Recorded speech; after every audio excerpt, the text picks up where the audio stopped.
Okay, this episode, take 3. What you Strappin? These are not watch reviews, they're just quick wristwatch trick of the day. The strap of choice. If it's a new watch, I'll probably show it on its stock strap option first. Then anything else later I post probably will have something new just to show off some new combinations. Hopefully something interesting and that looks good, cool. Changes up the look, all that. So anyways, this is kind of new. This is the Glycine. I believe the reference number is GL0381. If it's not, I will have the correct one in the description. This is a combat sub model, but it's the GMT version. And as you can see from the colors, it is a Pepsi version. And with the red and blue bezel, which as a guilty pleasure perhaps, I'm a big fan of. That Pepsi GMT master kind of homage.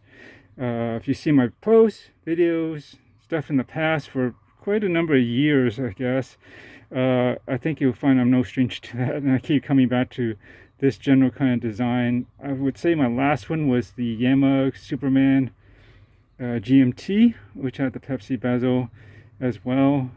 It was a limited edition from Nomon, but I think they have a non-limited edition version now with some improvements and a new in-house movement, although I think it's basically something ETA or Salida based, which they just kind of messed around with and called their own. But anyways, I'm talking about this is Glycine, and this I think is essentially the same model that to be real brief, because it's not a review yet, I just wanted to talk about it, is I think they called this the soda. They didn't want to use the word Pepsi, but they had a regular three-hand, maybe with a date version that had a Pepsi timing bezel, and then later they had a GMT version. I think they were both kind of limited edition or special edition, but they seem to have a very limited run on drop, or I guess it was used to be called mass drop, and now all they sell, there's a great place to get pretty good prices on watches, but now all they sell are seem to sell like keyboards mostly. That seems to be the main features, but they had really cool watches, especially Glycine, great prices, pretty much gray market stuff, but nonetheless very good, like 500 more or less, generally less than 500. So, and then yeah, that was probably at least 2 years ago, and then finally they put something back out. I guess somewhat recently. It seems to be a more of a current production model. You can find these on Nomon, but I got this at Ashford's. They seem to have maybe one of the best prices you can get. They often have discounts. I check online, like some other parties that would be selling Glycine on eBay, like Glycine Direct, and Watch Guru is generally pretty good too. But anyways, this is on the stock bracelet. It's kind of oyster style. Not bad. I would say upon holding it first, the bracelet does feel it's really cleanly cut on the edges. Borderline, I want to say it's sharp, but actually once it's on wrist, I don't feel any hot spots, and it's actually pretty comfortable. And additionally, the combat subs for the most part have always been 42 millimeters, which is perfectly wearable. I have a 7-inch wrist, or maybe just a little bit under, and sometimes people are scared off by not so much the 42 but the lug to lug, which seemingly, I think I don't have the exact numbers, but they got to be at least 50, maybe 50, almost 52 possibly around there. But if you see, it's really well curved down, and it hooks the wrist really nicely, and that's really important.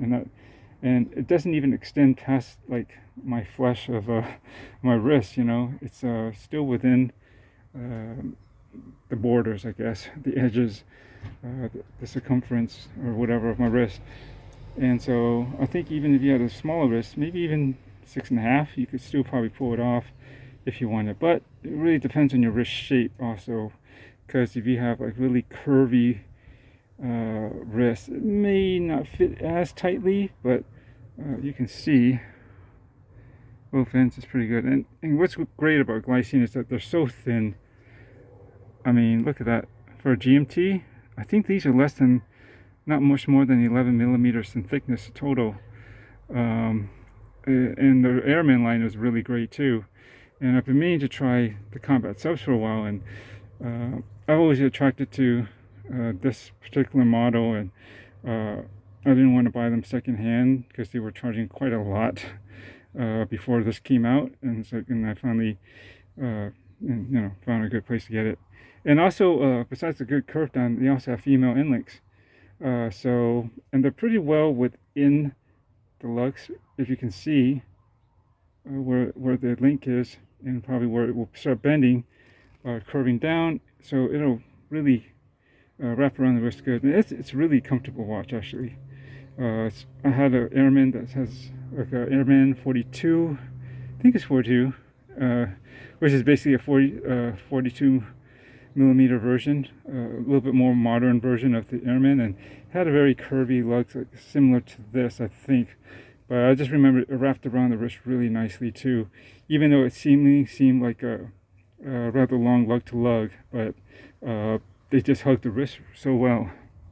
Anyways, this is my choice, I guess, for it's Friday, for Flieger Friday, because this GMTs of this style are basically pilot watches for like commercial pilots, right? Back in the mid 50s, and so why not? Anyways, just a quick look at that. Gonna give it a good run, and like some other watches, I'm well behind on. I should be doing a full review on these as soon as I get a chance. Thanks for watching, and I'll catch you in the next.